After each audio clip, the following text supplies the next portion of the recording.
اعوذ باللہ من الشیطان الرجیم بسم اللہ الرحمن الرحیم وَلَئِن سَأَلْتَهُم مَّن خَلَقَ السَّمَاوَاتِ وَالْأَرْضَ لَيَقُولُنَّ اللَّهُ قُلْ أَفَرَأَيْتُمْ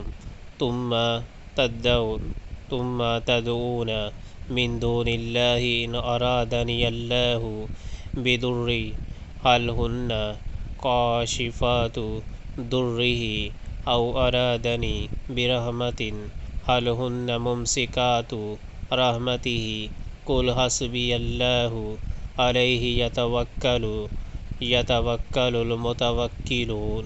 ان لوگوں سے اگر تم پوچھو کہ زمین اور آسمانوں کو کس نے پیدا کیا ہے تو یہ خود کہیں گے کہ اللہ نے۔ ان سے کہو جب حقیقت یہ ہے تو تمہارا کیا خیال ہے کہ اگر اللہ مجھے کوئی نقصان پہنچانا چاہے تو کیا تمہاری یہ دیویاں جنہیں تم اللہ کو چھوڑ کر پکارتے ہو مجھے اس کے پہنچائے ہوئے نقصان سے بچا لیں گی؟ یا اللہ مجھ پر مہربانی کرنا چاہے تو کیا یہ اس کی رحمت کو روک سکیں گی؟ بس ان سے کہہ دو کہ میرے لیے اللہ ہی کافی ہے، بھروسہ کرنے والے اسی پر بھروسہ کرتے ہیں۔